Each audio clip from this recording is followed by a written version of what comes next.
দিনদার পরেজগার মুসলিমবৃন্দ, আসসালামু আলাইকুম ওয়া রাহমাতুল্লাহি ওয়া বারাকাতুহু।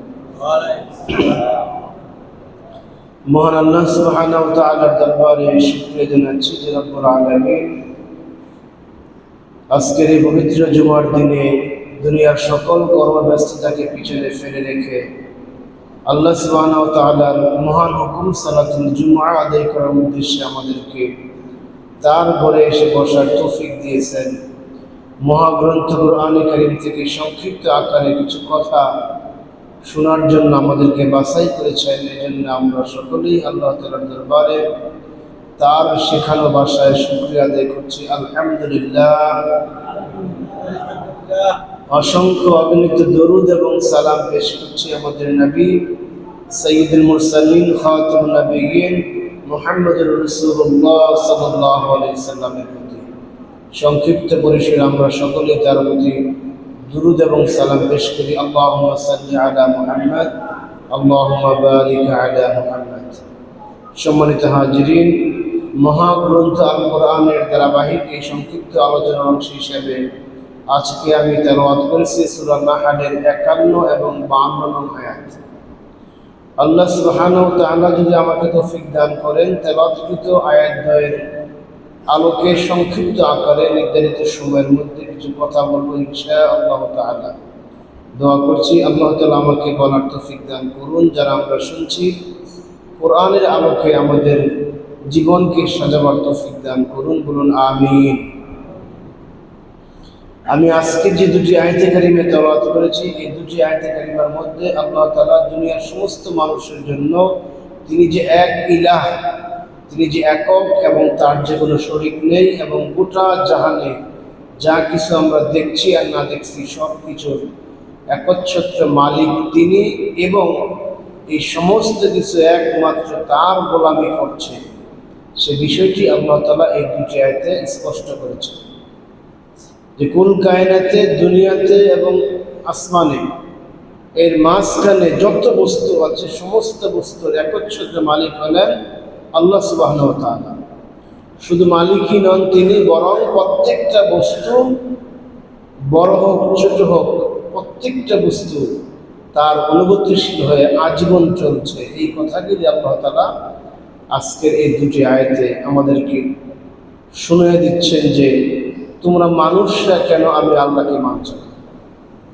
অবাধ্য মানুষগুলির জন্য আল্লাহ তাআলা একটা দৃষ্টান্ত এগুলি। আল্লাহ বলতেছেন وقال الله لا تتخذوا إلهين اثنين। আল্লাহ সমস্ত মুশরিকদেরকে কথা বলতেছেন, তোমরা আল্লাহকে বাদ দিয়ে দ্বিতীয় আর কোনো ইলাহ তোমরা গ্রহণ করো না। লা তাত্তাখিযু ইলাহাইন ইসনাইন, তোমরা দুটি খোদাকে তোমরা গ্রহণ করো না। অর্থাৎ আল্লাহ হলেন একজন। আমরা সূরা ইখলাসের মধ্যে আমরা সেই বিষয়টা কিন্তু স্বীকার করি। কুল হুয়াল্লাহু আহাদ আল্লাহুস সামাদ লাম ইয়ালিদ ওয়া লাম ইউলাদ ওয়া লাম ইয়াকুল লাহু কুফুয়ান আহাদ। রাসূল পাক সাল্লাল্লাহু আলাইহি সাল্লামকে এই কথা বলতে বলা হয়েছে যে কিয়ামত পর্যন্ত সমস্ত মানুষের জন্য আপনি এই ফরমানটা জারি করে দেন, তাদেরকে বলে দেন তিনি আল্লাহ একক এবং তিনি সবার অমুখাপেক্ষী, তিনি কার মুখাপেক্ষী নন। তার কোনো সন্তান নেই, তার কোনো পিতামাতা নেই, তিনি কারো কাছ থেকে জন্মগ্রহণ করেন নাই, কাউকে তিনি জন্ম দেন নাই। আসমান এবং জমিনে তার সমকক্ষ আর কেউ নাই, বলে সুবহানাল্লাহ। এটা জানিয়ে দিলেন সূরা ইখলাসের মাধ্যমে। আমরা যে কালমা পড়ে ঈমান এনেছি, সেই কালমার ঘোষণা কিন্তু এটাই, লা ইলাহা ইল্লাল্লাহ, আল্লাহ ছাড়া কোনো ইলাহ নেই, তিনি একজন এবং অদ্বিতীয়। দুনিয়ার সমস্ত মুশরিকরা, দুনিয়ার সমস্ত কাফেররা তারা আল্লাহর সাথে ভিন্ন বস্তুকে তারা শরীক করে থাকে। এই জন্য আল্লাহ তাআলা এখানে তার সাথে অন্য কাউকে শরীক করতে আল্লাহ নিষেধ করেছেন। তিনি এক এবং অদ্বিতীয়, এই বিষয়ে কোনো সন্দেহ নেই। এগুলো হলো আমাদের আকীদার বিষয়, এগুলো হলো আমাদের ঈমানের বিষয়। এই বিষয়ে যদি আমাদের ঈমান সুদৃঢ় না হয়, এই বিষয়ে যদি আমাদের আকীদা স্পষ্ট না হয়, তাহলে আমরা যত আমল করি না কেন আমাদের কোনো আমল কাজে আসবে না। কোরআনের বহু জায়গায় আল্লাহ তাআলা আমাদের কাছে বিষয়টি স্পষ্ট করেছেন, আমি কিন্তু এক এবং একক সত্তা। ওয়া ইলাহুকুম ইলাহুন ওয়াহিদ লা ইলাহা ইল্লা হুয়ার রহমানুর রহিম। সূরা আল বাকারার 163 নম্বর আয়াতে বক্তব্য এটি। ওয়া ইলাহুকুম ইলাহুন ওয়াহিদ, তোমাদের ইলাহ হলো একজন, লা ইলাহা ইল্লা হুয়ার রহমানুর রহিম, তিনি ছাড়া দয়াময় এবং পরম দয়াশীল আর কেউ নেই। এটা আল্লাহ তাআলা কোরআনের বহু জায়গায় এই বিষয় দিয়েছে যে আমি একজন সত্তা, আমার সাথে দ্বিতীয় আর কোনো শরীক নেই, আমি অদ্বিতীয়। এই বিষয়ে আল্লাহ তাআলা আরো অনেক আলোচনা করেছেন। যদি একের অধিক আল্লাহ হতেন, আসমানে বা জমিনে কোথাও একের অধিক সত্তা হতেন, তাহলে কি হতো? আল্লাহ নিজে বলতেছেন সূরা আম্বিয়ার 22 নম্বর আয়াতে, লাউ কানা ফীহিমা আলিহাতুন ইল্লাল্লাহ লাফাসাদাতা। আল্লাহ বলেন, যদি আসমান এবং জমিনে আল্লাহ ছাড়া আর দ্বিতীয় কোনো আরেকটা সত্তা থাকতো, লাফাসাদাতা, আসমান এবং জমিনের মধ্যে ফাসাদ সৃষ্টি হয়ে যেত, এখানে বিভিন্ন ধরনের কলহ সৃষ্টি হতো একের অধিক মালিকানা হলে। ফাসুবহানাল্লাহি রাব্বিল আরশি আম্মা ইয়াসিফুন। সুতরাং দুনিয়ার কাফের মুশরিকরা আল্লাহর সাথে যে শরীক করছে, আল্লাহকে যে একাধিক ভাবছে, এই থেকে আল্লাহ তাআলা পবিত্র, বলেন সুবহানাল্লাহ। এটা হলো আমাদের মুসলমানদের ঈমান। মুসলমান ছাড়া অন্য যত জাতি আছে, আহলে কিতাবরা পর্যন্ত আল্লাহকে এক বলে স্বীকার করে না, বলেন নাউজুবিল্লাহ। যেমন আহলে কিতাবদের মধ্যে ইহুদিরা আছে, ইহুদিদের দুইটি অংশ। একটি অংশ তারা মনে করেন আল্লাহর সাথে আরো দুইজন আছেন, বলেন নাউজুবিল্লাহ।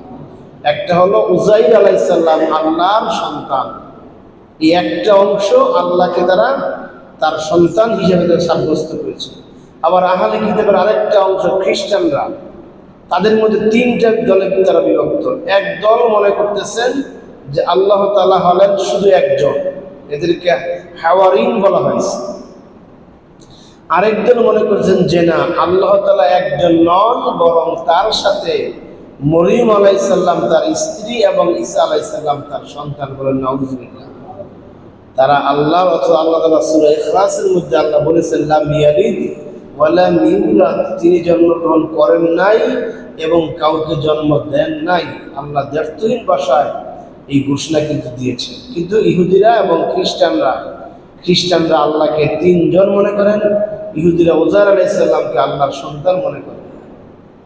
একদল ইহুদিরা আল্লাহর সন্তান হিসেবে উযাইর আলাইহিস সালামকে বলেছেন। আরেকদল খ্রিস্টানরা তারা মনে করেন যে না, আল্লাহ একজন আছেন, সাথে যিশু খ্রিস্ট হলেন তার সহকারী, তার সহকর্মী, তার মাধ্যমেই তিনি আমাদের সব কিছু দিয়েছেন, বলেন নাউজুবিল্লাহ। এইভাবে তারা আল্লাহর সাথে এরকম শরীক সাব্যস্ত করেছে। কিন্তু আমরা মুসলমানরা একমাত্র, আমাদের ঈমান হলো, আমাদের আকীদা হলো, আমাদের কালেমা হলো যে তিনি একক সত্তা। ওয়া ইলাহুকুম ইলাহুন ওয়াহিদ লা ইলাহা ইল্লা হুয়ার রহমানুর রহিম, তিনি একক সত্তা, তিনি ছাড়া আর কোনো ইলাহ পৃথিবীতেও নেই, আসমানও নেই। ইন্নামা হুয়াল ইলাহু ওয়াহিদ, তিনি একক, তিনি একজন সত্তা। একাধিক সত্তা হলে কি হতো? এই সূরা আম্বিয়ার মধ্যে আল্লাহ বলতেছেন যে পৃথিবী এবং জমিনের মধ্যে ফাসাদ সৃষ্টি হতো। এটার বিস্তারিত বর্ণনা আল্লাহ দিয়েছেন সূরা মুমিনুনের 91 নম্বর আয়াতে, মাত্তাখাযাল্লাহু মিন ওয়ালাদিন ওয়া মা কানা মা'আহু মিন ইলাহিন ইযা লাযাহাবা কুল্লু ইলাহিন বিমা খালাকা ওয়া লা'আলা বা'দুহুম আলা বা'দ। সূরা মুমিনুনে আল্লাহ বলতেছেন, যদি আসমান এবং জমিনের একাধিক স্রষ্টা হতেন, তাহলে যে যা কিছু সৃষ্টি করেছে, মনে করুন দুইজন ইলাহ বা তিনজন ইলাহ হওয়ার কারণে আসমান এবং জমিনের মালিকানা তিন ভাগে বিভক্ত হইত। কি বলেন? তিনজনই তিন প্রকার সৃষ্টি করতেন। আল্লাহ বলতেছেন কুল্লা ইলাহিন বিমা খালাকা, প্রত্যেকটাকে সৃষ্টি করতেন। ওয়ালা আলা বা'দুহুম আলা বা'দিন, এবং একে অপরের এই সৃষ্টি নিয়ে তারা ভাগাভাগি করতেন, তারা ভাগ করে ফেলতেন। এবং সেখানে কি হতো? একজন আরেকজনের উপর ওয়ালা আলা একজন আরেকজনের উপর কর্তৃত্ব করার চেষ্টা করতেন। শেষ পর্যন্ত এই তিন খোদার মধ্যে যুদ্ধ বিগ্রহ মারামারি তর্কাতর্কি হাতাহাতি হইত, যার ফলে আল্লাহ বলতেছেন তখন একটা বিপর্যয় সৃষ্টি হইত। এই জন্য আল্লাহ তাআলা আসমান এবং জমিনের সব কিছু এক এবং তিনি এককভাবে তিনি সব কিছু নিয়ন্ত্রণ করছেন বলেন সুবহানাল্লাহ। যে এই আসমান এবং জমিন একাধিক ইলাহ হলে যার যার সৃষ্টি নিয়ে সে বড়াই করত, যার যার সৃষ্টির মধ্যে সে আলাদা একটা আইন প্রণয়ন করত। কোন ইলাহ বলতেন যে আজকে এই কয়েক মাস সূর্য পশ্চিম দিকে উঠবে, আরেকজন বলতেন না সূর্যের মধ্যে আমারও অংশ আছে, শুধু পশ্চিম দিকে উঠলে হবে না, উত্তর দিক থেকে উঠতে হবে, দক্ষিণ দিকে উঠতে হবে, পশ্চিম দিক থেকে উঠতে হবে। কেউ বৃষ্টি দিতেন, আবার কেউ বৃষ্টি সরাই দিতেন, কেউ অতিমাত্রায় খরা দিতেন, আবার অতিমাত্রায় বৃষ্টি দিয়ে মানুষের জান মালের ক্ষতি করে দিতেন। এরকম ভাবে লাফাসাদাতা জমিন এবং আসমানের মধ্যে একটা বিপর্যয় সৃষ্টি হতো, এটা আল্লাহ নিজে বলতেছেন। সুতরাং আল্লাহ তাআলা এক এবং একক। সুতরাং তোমরা এই এক এবং একক আল্লাহকে ভয় করো। ফাইয়া ইয়াফরহাবুন, এই একক এবং এক আল্লাহকে ভয় করতে হবে। আমাদের ঈমানের মূল দাবির আলোকে একমাত্র ভয় করতে হবে আল্লাহকে। আল্লাহকে বাদ দিয়ে অন্য কোনো সত্তাকে, অন্য কোনো সৃষ্টিকে ভয় করলে আল্লাহর সাথে এই ভয়ের দিক দিয়া শরীক হয়ে যায়। এখানে ভয় বলতে কি বোঝানো হয়েছে? এখানে ভয় বলতে আল্লাহর বিধানকে মেনে নেওয়ার কথা বলা হয়েছে। আল্লাহর বিধানকে না মেনে নিলে আল্লাহকে ভয় করা হয়, এটা বোঝা যায় না। আজকে ফজরের আজান হওয়ার সাথে সাথে এই যে আপনি উঠে এসে ফজরের নামাজ পড়লেন, এটাই আল্লাহকে ভয় করা হলো, ঠিক কিনা? আজান হওয়ার সাথে সাথে আপনি দোকানপাট সব কিছু বন্ধ করে মসজিদে চলে এলেন, এটা আল্লাহকে ভয় করা হলো। একজন ব্যক্তি মুখে মুখে আল্লাহকে ভয় করেন, এই কথা সবসময় বলে থাকেন যে আমি একমাত্র আল্লাহকে ভয় করি, আল্লাহ ছাড়া আমি কারো কাছে মুখাপেক্ষী নই, আমার সব কিছু আল্লাহর জন্যই। সে মুখে মুখে এরকম অনেক কিছু বলে, কিন্তু যখন আজান হয় তখন সে মসজিদে আসে না। আল্লাহর অন্যান্য বিধান যেগুলি পালন করার কথা বলেছেন ওইগুলি সে পালন করে না। সুতরাং তার এই মুখে মুখে আল্লাহকে ভয় করি এটা বলার মধ্যে কোনো ফায়দা আছে কি? কোনো ফায়দা নেই। এই জন্যে দুনিয়ার সকল ক্ষেত্রে সকল কাজে আল্লাহকে ভয় করার অর্থ হলো আল্লাহর বিধানকে মেনে নেওয়া, আল্লাহর বিধান অনুযায়ী ওই কাজটাকে সম্পাদন করা। এই কথাটাই আল্লাহ তাআলা সংক্ষিপ্ত আকারে এই আয়াতের মধ্যে বুঝিয়েছেন যে আমি আল্লাহ যেহেতু একজন, আসমানও এক আল্লাহ, জমিনও আমি এক আল্লাহ, এবং তার মাঝে যা কিছু আছে সব কিছু আমি একক সত্তা। সুতরাং তোমরাও আমাকেই ভয় করতে হবে। আমাকে বাদ দিয়ে অন্য কোনো ইলাহ, অন্য কোনো সত্তা গ্রহণ করলে সেটা কবুল করা হবে না। পরবর্তী আয়াত, وَلَهُ مَا فِي السَّمَاوَاتِ وَالْأَرْضِ وَلَهُ الدِّينُ وَاصِبًا وَلَهُ مَا فِي السَّمَاوَاتِ وَالْأَرْضِ, সব কিছু তার। সুবহানাল্লাহ, আল্লাহ নিজে ঘোষণা করেছেন ওয়ালাহু মা ফিস সামাওয়াতি ওয়াল আরদ, আসমানে এবং জমিনে যা কিছু আছে সব কিছুর একক মালিক কে? আল্লাহ। এই শব্দটা, এই আয়াতটা কোরআনের বহু জায়গায় এসেছে। লিল্লাহি মা ফিস সামাওয়াতি ওয়া মা ফিল আরদ, আল্লাহ বলতেছেন আসমান এবং জমিনের ভিতরে যা কিছু আমরা দেখি আর না দেখি সব কিছুর সার্বভৌমত্বের মালিক হলেন একমাত্র আল্লাহ। আমরা কিচ্ছুর মালিক নই, আমাদের দেহের মালিক পর্যন্ত আমরা নই। আমরা এই কথা বলি, আমার বাড়ি, আমার দোকান, আমার গাড়ি, আমার হাত, আমার মাথা, আমার চাকরি, আমার ব্যবসা, এইগুলি আমরা রূপক অর্থে আমরা নিজেদেরকে দাবি করি। আসলে সবকিছু মালিক কে? আল্লাহ। হুয়াল্লাহুল্লাযী লা ইলাহা ইল্লা হু আলিমুল গায়বি ওয়াশ শাহাদা। সেখানে আল্লাহ বলতেছেন যে তিনি হলেন সেই সত্তা, তিনি সবকিছুর মালিক এবং সবকিছুর সংরক্ষণকারী। আয়াতুল কুরসিতে আমরা এই কথা কিন্তু স্বীকার করি। আল্লাহু লা ইলাহা ইল্লা হুয়াল হাইয়ুল কাইয়্যুম লা তাখুযুহু সিনাতুন ওয়া লা নাওম লাহু মা ফিস সামাওয়াতি ওয়া মা ফিল আরদ। এখানে কিন্তু এই শব্দটা আছে, লাহু মা ফিস সামাওয়াতি ওয়া মা ফিল আরদ, আসমান এবং জমিনের মাঝখানে যা কিছু আছে সব কিছুর একচ্ছত্র মালিক হলেন তিনি আল্লাহ। হাজী সাহেবরা যারা হজে গেছেন বা হজ করছেন, তারা কিন্তু তাদের এই যে তালবিয়া পাঠ করেন, যে কালমা পাঠ করেন, সেখানে একবারে শেষ শব্দ ওয়ালাহুল মুলক ওয়ালাকাল মুলক, এই কথাটা তারা কিন্তু বলেন লাব্বাইক আল্লাহুম্মা লাব্বাইক লা শারীকা লাকা লাব্বাইক, একবারে শেষ শব্দ হলো ওয়ালাকাল মুলক, যে তোমারই রাজত্ব, তোমারই সব কিছু, ঠিক কিনা? ওইখান থেকে তারা স্বীকার করে আসে।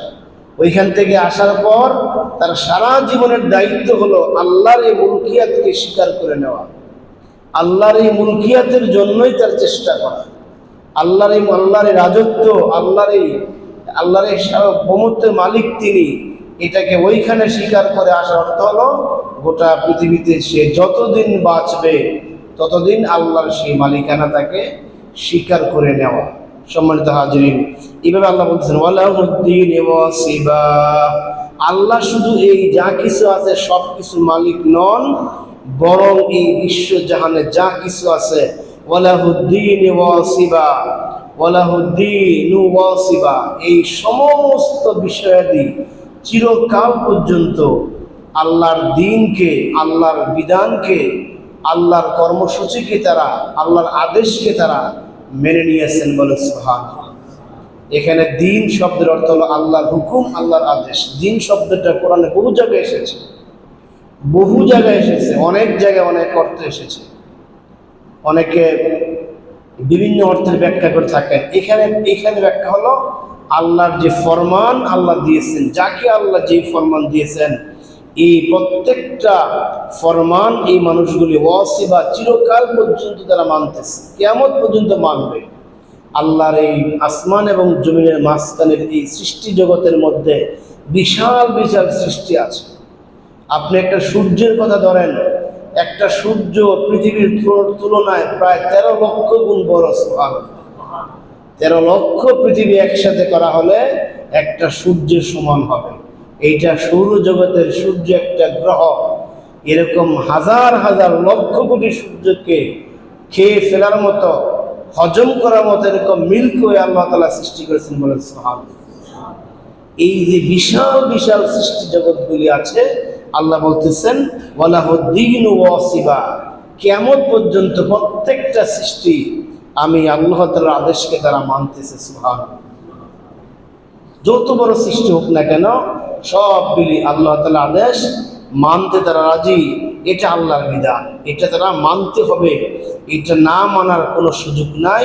এটা মেনে নিয়েই তাদেরকে এই কিয়ামত পর্যন্ত থাকতে হবে, এটা এর বাইরে যাওয়া সম্ভব নয়। এই জন্য আমরা দেখতেছি একটা সূর্য, আল্লাহ তাআলা তাকে কিয়ামত পর্যন্ত একটা ফরমান দিয়েছেন, পূর্ব দিক থেকে উদয় হবে, পশ্চিম দিকে অস্ত যাবে।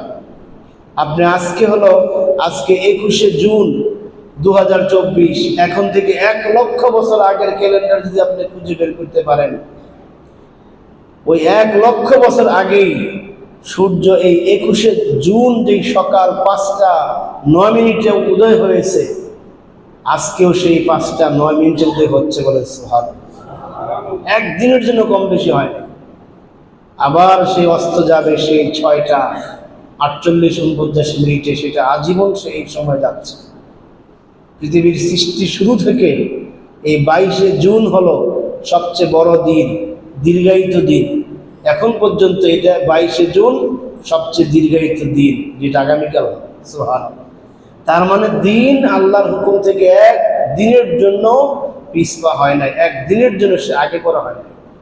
এরকম বিশাল বিশাল সৃষ্টি থেকে শুরু করে আমাদের গায়ে যে পশমগুলি আছে, সেই পশমগুলি একেবারেই ক্ষুদ্র সৃষ্টি। আমাদের গায়ের শরীরের পশমগুলিও হুকুম মানে কার? আল্লাহ। আল্লাহর হুকুম মানতেছে। আল্লাহ পুরুষের এই চোয়ালের পশমগুলোকে বড় হতে আদেশ করেছেন, বড় হচ্ছে। নারীদেরটাকে বড় হতে আদেশ করেন নাই, সে বড় হচ্ছে না। সুবহানাল্লাহ। এখানে আল্লাহর কুদরতি মারাত্মক কুদরত কাজ করতেছে। চোখের বুরুগুলাকে আল্লাহ তাআলা এখানে থামতে বলেছে, সে থেমে আছে, সে কিন্তু বড় হচ্ছে না। হাতের নখগুলিকে আল্লাহ বড় হতে বলেছেন, সে বড় হচ্ছে। এই নখগুলি আল্লাহর হুকুম মানতেছে। আবার দাঁতগুলিকে আল্লাহ তাআলা বড় হতে বলেন নাই, যার ফলে সে বড় হচ্ছে না। নখের মতো যদি দাঁতগুলি কাটা লাগতো তাহলে কি যে বিড়ম্বনা আমাদের পোহাতে লাগতো, হিসাব ছাড়া, ঠিক কিনা? হিসাব ছাড়া। এই জন্য এই সমস্ত বড় থেকে বড়, ক্ষুদ্র থেকে ক্ষুদ্র সমস্ত বস্তুগুলি আমি আল্লাহ তাআলার, আমাদের আল্লাহ তাআলার হুকুম মানতেছি। এটা তো আমাদের দেহের বাইরের অংশ। ভিতরে যে অংশগুলো আছে, ভিতরে আল্লাহ তাআলা এমন কিছু কলকব্জা রেখেছেন যেগুলো সার্বক্ষণিকভাবে আল্লাহর হুকুম মানতেছে। সুবহানাল্লাহ। সারাদিনে আমরা প্রায় 1,20,000 বারের বেশি নিঃশ্বাস নেই। আমাদের যে হার্ট, যে হৃৎপিণ্ডটা রয়েছে, সেখানে 1,20,000 বার সেই পাম্প সে করতেছে। আপনি ঘুমিয়ে আছেন, সে তার কাজ করতেছে। আপনি দৌড়াইতেছেন, সে তার কাজ করতেছে। আপনি নামাজে আছেন, সে তার কাজ করতেছে। এক মুহূর্তের জন্য সে বন্ধ নাই। সুবহানাল্লাহ। আপনার দেহের মধ্যে ফিট করে দেওয়ার সাথে সাথে আল্লাহ তাআলা তাকে একটা ফরমান দিয়েছেন যে তুমি আমার এই বান্দার দেহে আছো, আমার পরবর্তী আদেশ দেওয়ার আগ পর্যন্ত তোমার এই পাঞ্চিং চলবে, এক মুহূর্তের জন্য বন্ধ হবে না। বলেন সুবহানাল্লাহ। যখন পরবর্তী আদেশ আসবে, আসার সাথে সাথে আমরা মারা যাব, ডেড বডি হয়ে যাব। এই যে নিঃশ্বাস আমরা নিচ্ছি, প্রতি মুহূর্ত প্রত্যেকটা নিঃশ্বাস আল্লাহর হুকুমে বের হচ্ছে, আবার ভিতরে যাচ্ছে, বের হচ্ছে, আবার ভিতরে যাচ্ছে। তার মানে হলো আপনার আমার সব কিছু একমাত্র হুকুম মানছে কার? আল্লাহ। এটি আল্লাহ বলতেছেন ওয়ালামুদ্দিন ওয়াসিবা, চিরকাল পর্যন্ত এই সৃষ্টি বস্তুগুলি আমি আল্লাহ তাআলার বিধান মানবে। শুধু তোমরা মানুষরা আমার বিধানের বাইরে অন্য বিধান তালাশ করো, ঠিক কিনা?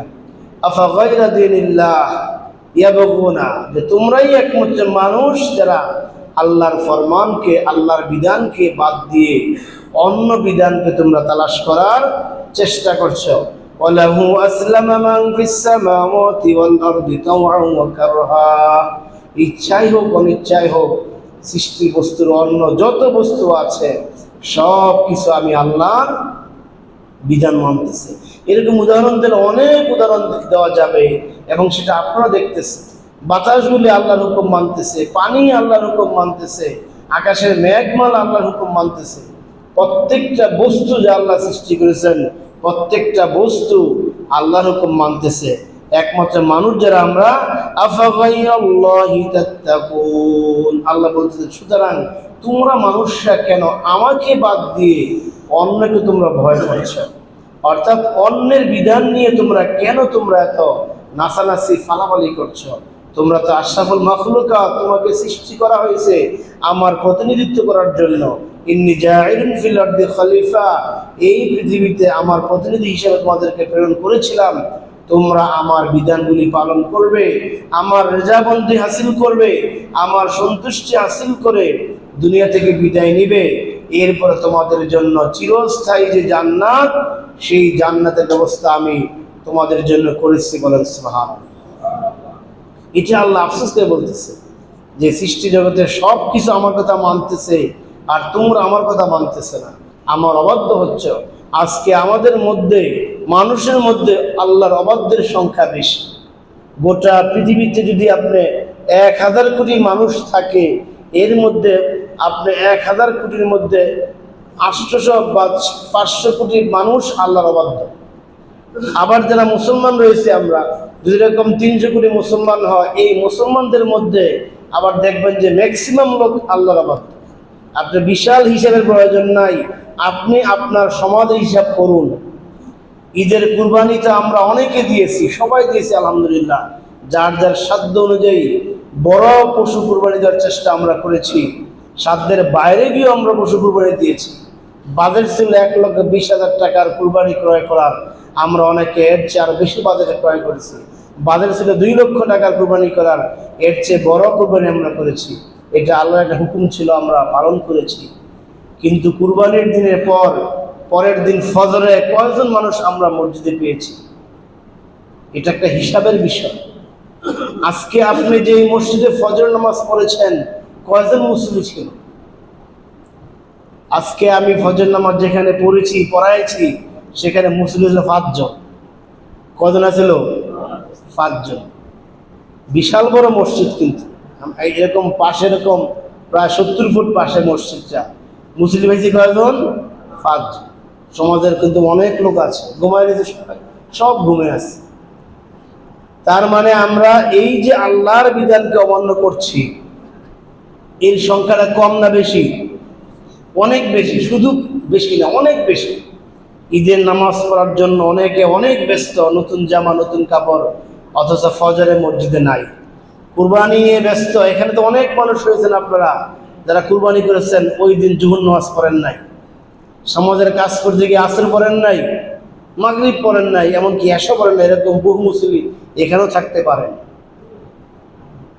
এই যে মানুষ আমরা আল্লাহর বিধানগুলি অমান্য করছি, এই বিধানগুলি এই অমান্য করার পিছনে আল্লাহ তাআলা আফসোস করে বলতেছেন, ওয়ালাহুদ্দিন ওয়াসিবা, আসমানের জমিনে এর মাঝখানে যা কিছু আছে সবাই আমি আল্লাহর বিধান মানতেছে, আর তোমরা একমাত্র মানুষরা আমি আল্লাহর বিধান মানছ না, অথচ তোমাদেরকে আমি সৃষ্টি করেছি আমার বিধানকে মানার জন্য। ওয়া খালাকতুল জিন্না ওয়াল ইনসা ইল্লা লিয়াবুদুন।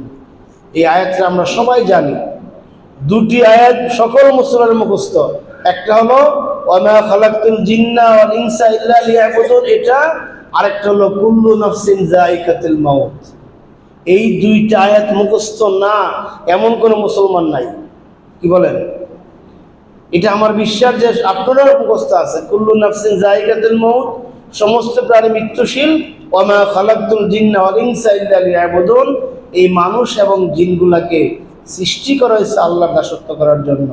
অথচ আমরা এই দুইটা কমন আয়াত জানার পরও মৃত্যুর জন্য আমরা তৈরি নই।